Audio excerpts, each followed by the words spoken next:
Alright, what are we doing this morning, Dave? So this morning we have this 150-gallon aquarium right here. So we're going to be cleaning it completely out, rescaping it, and moving some of our African cichlid fry in this 150. And then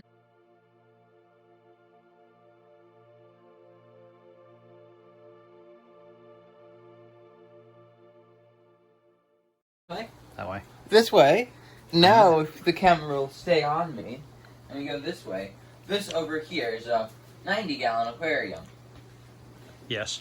And it has a Rhino Pleco in it. So, I just took out the heater and the airline, and I started draining it, but there he is, and I took all the other decor out. So we're going to move him into the 150 once we clean it all up, and then, because our parrot cichlids are trying to breed in the 55, we're going to be pulling out some of their tank mates that need an upgrade, and putting them in this tank right here. Alright, so that's the plans for the fish room today. Those are the plans for the fish room today. Alright, stay tuned.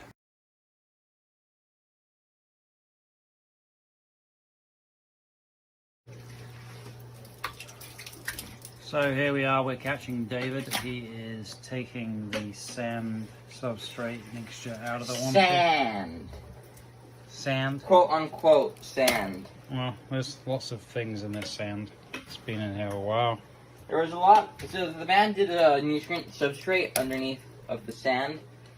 And when we got the tank, it all got all stirred up. So the nutrient substrate went on top because it was lighter. And now it's just kind of black substrate. So I'm going to see if we can get this tank looking nice and clean.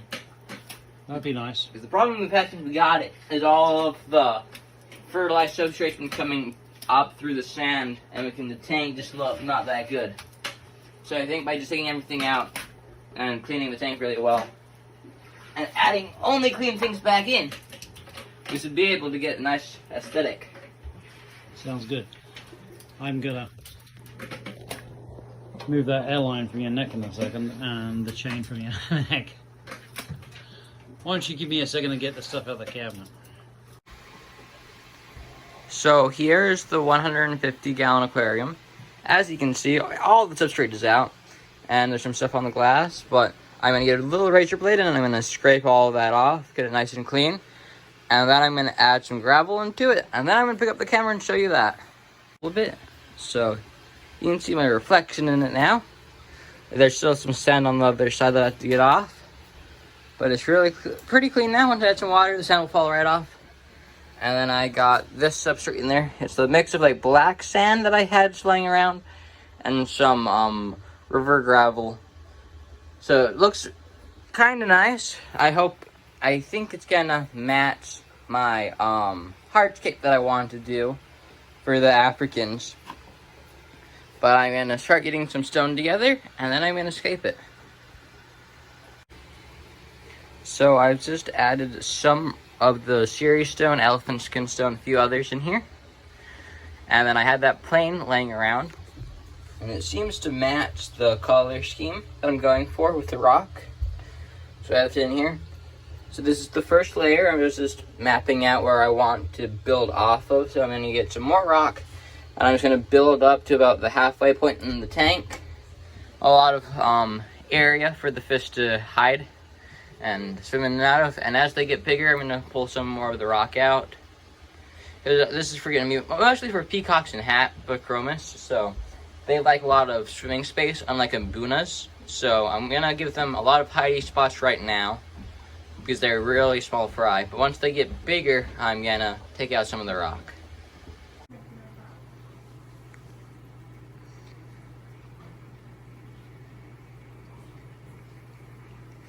So this is the 43-gallon aquarium that we have. That is a little low right now, but this has our super red plecos in it that are from Fisher's Reptiles. You can see one of them there. There's one back there. They're all doing good. But then there's a bunch of these little African cichlid fry.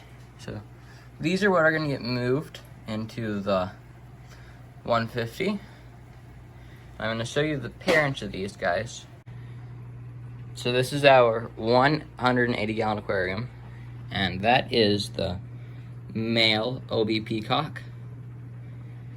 And then the female, which is in this tank somewhere.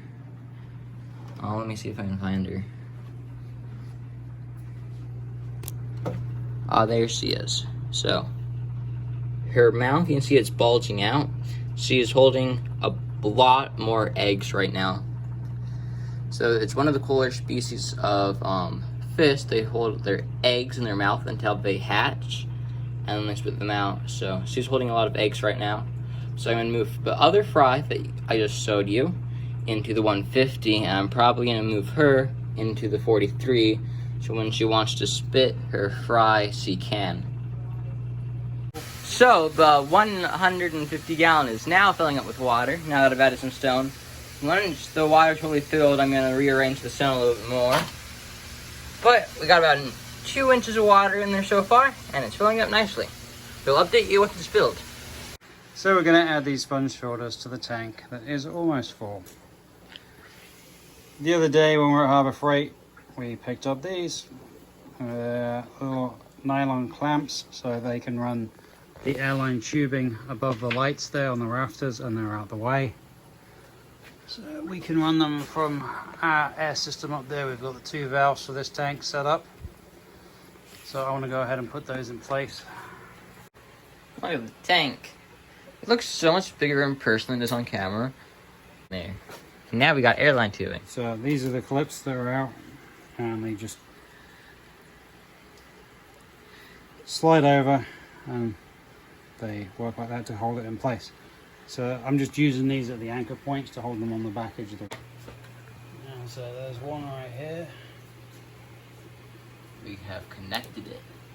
Whoa. And then we'll feed it through.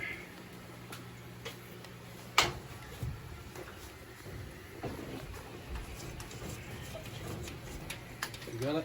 Yeah. Alright, and we've got to send it over away. We'll do the other one. It's nice having this airline system. Mm-hmm. Almost like we're planning this.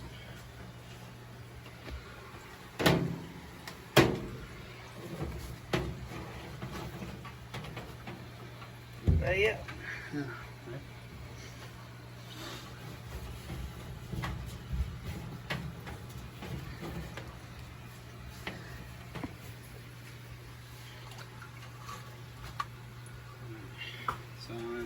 So now we got 2 tubes. I'm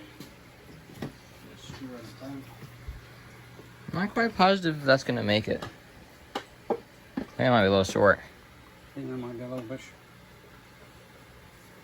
Does it need to be on the bottom? Yeah.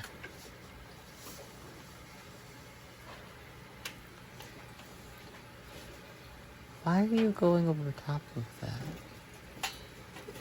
Why am I going over the top of all this? Ah, well, no. Yeah, it's long enough. Well, it's almost like I've done stuff like this before. Now, we take the end of this. I'm going to put the camera down. So what's going on, Dave? I've acclimated some OB Peacock fry, so that's orange blotch. So we have quite a few here. In a video that we did, you saw us stripping them. And also our Rhino Pleco that was in the 90 gallon has been moved back into the 150. So there he is. He's doing good. Cool. There goes 1. There goes 2, 3, 4, 5, 6. That's clear water. It's now cloudy.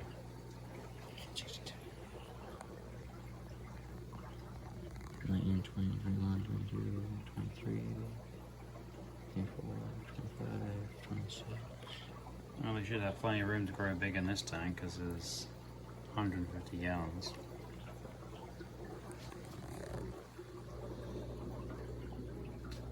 Seven, 33, 34,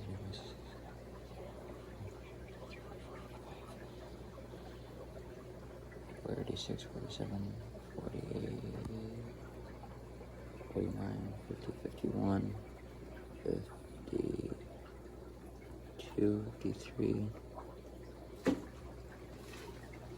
54. So about 60 fry.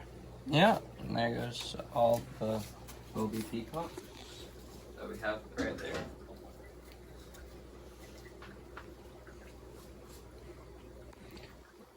Well, the Pleco finally has some company.